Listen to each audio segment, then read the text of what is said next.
देवी के दर्शन आज हुए सभी जगह। महाराष्ट्र में बहुत बड़े उत्साह में नवरात्रि का आयोजन हो रहा है। सभी लोग अपने अपने तरीके से नवरात्रि उत्सव मना रहे।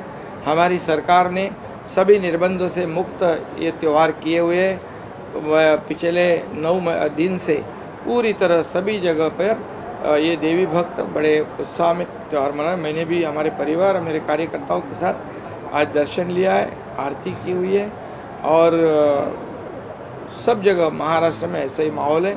आज मैं इस देवी के मंडप में ही एक आपके मीडिया के माध्यम से एक अपील करना चाहता हूं कि पिछले हफ्ते में अभी 2 आत्महत्या की दुर्घटना हुई है। ये बहुत ही दुखदायी और वेदनादायी है मेरे लिए। तो मैं भी संवेदनशील हूँ, मैं भी गरीब किसान का बेटा हूँ, मैं भी मराठा समाज से आया हूँ और इसलिए गरीबों का दुख दर्द मैं जानता हूँ।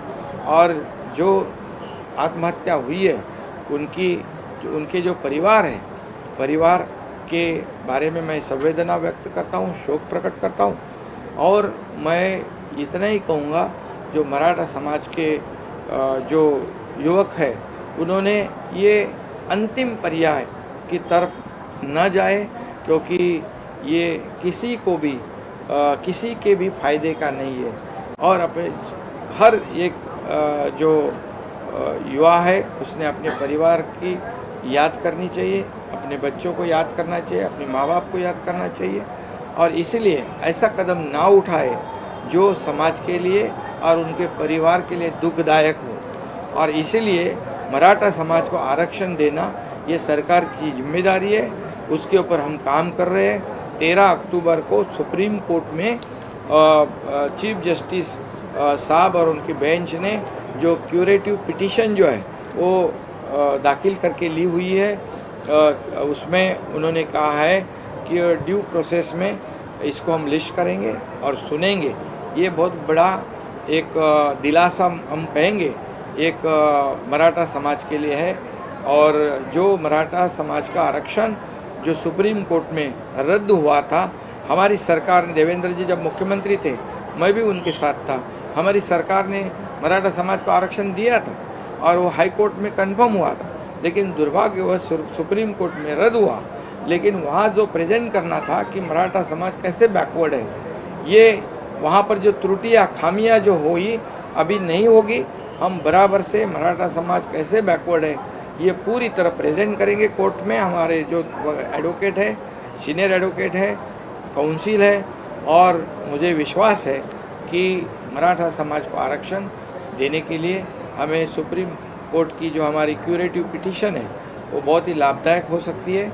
और दूसरा जो है, जो कुणबी प्रमाण पत्र देने की बात थी मराठवाड़ा में, उसमें भी हमने जस्टिस शिंदे कमेटी अपॉइंट की है और उन्होंने भी बहुत बड़े पैमाने पर डीपली जाके बहुत ही जो एविडेंस है, जो प्रूफ है वो कलेक्ट किए हैं। लोग भी उनको कागजात दे रहे हैं और इसमें 5000 से ज़्यादा 6000 तक लगभग यहाँ पर जो पुरानी जो नोंद है, पुराने जो कागजात है वो उनको मिले हैं। और वो भी एक तरफ काम शुरू है और दूसरी तरफ सुप्रीम कोर्ट का काम शुरू है।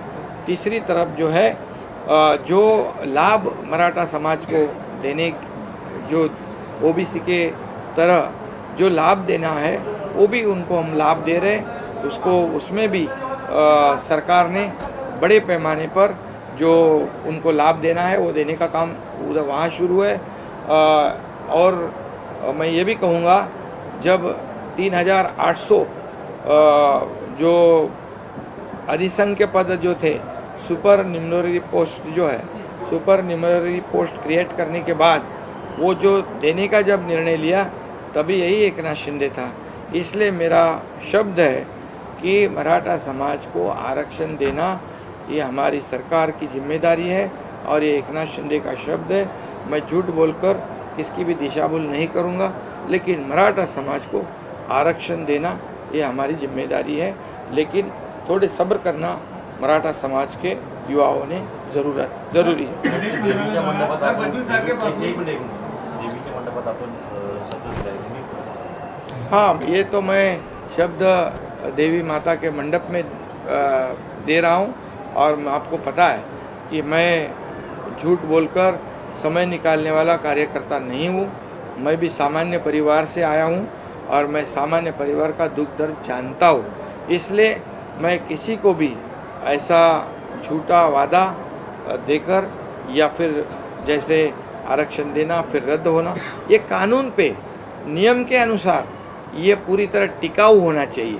चैलेंज होने के बाद भी ये मराठा आरक्षण कायम रहना चाहिए, ऐसी हमारी कोशिश है। मराठा के जो युवक हैं जो इस तरह से आत्महत्या करने, कहीं उनके पीछे कोई बहकाव में आ रहे हैं या उन्हें ऐसा लग रहा है कि आगे रोजगार नहीं मिलेगा? नहीं, देखिए अभी तो सरकार पूरी तरह कोशिश कर रही है, पूरा काम कर रहे हैं और मराठा जो युवा है उन्होंने अपने परिवार के बारे में भी आत्महत्या करने के वक्त सोचना चाहिए कि हमारे पीछे परिवार है, हमारे बच्चे हैं, हमारे माँ बाप हैं और इसलिए सरकार को चिंता है, हमें यही चिंता है कि मराठा आरक्षण तो निश्चित रूप से देने का काम, ये जिम्मेदारी हमारी है, लेकिन युवाओं ने ये अंतिम पर्याय ना स्वीकार जिन युवकों ने आत्महत्या की है उस मुद्दे को लेकर विरोधक जो उसका राजकीय मुद्दा बना रहे हैं। विरोधक जो है अभी उनको तो कुछ काम है ही नहीं। जिस प्रकार से हमारी सरकार काम कर रही है उससे वो बौखला गए हैं और एक्चुअल में देखा जाए तो जब भी महाविकास आघाड़ी की सरकार थी तभी जो सुप्रीम कोर्ट में जो देवेंद्र जी के ज़माने में उनके कार्यकाल में ये मराठा आरक्षण दिया था, हाईकोर्ट में कंफर्म हुआ था, दुर्भाग्य से सुप्रीम कोर्ट में रद्द हुआ था। ये इसकी जिम्मेदारी किसकी है ये मैं ज़रूर कहूँगा। अभी इसमें मैं राजनीति नहीं करना चाहता हूँ, सिर्फ अपील करना चाहता हूँ। सर,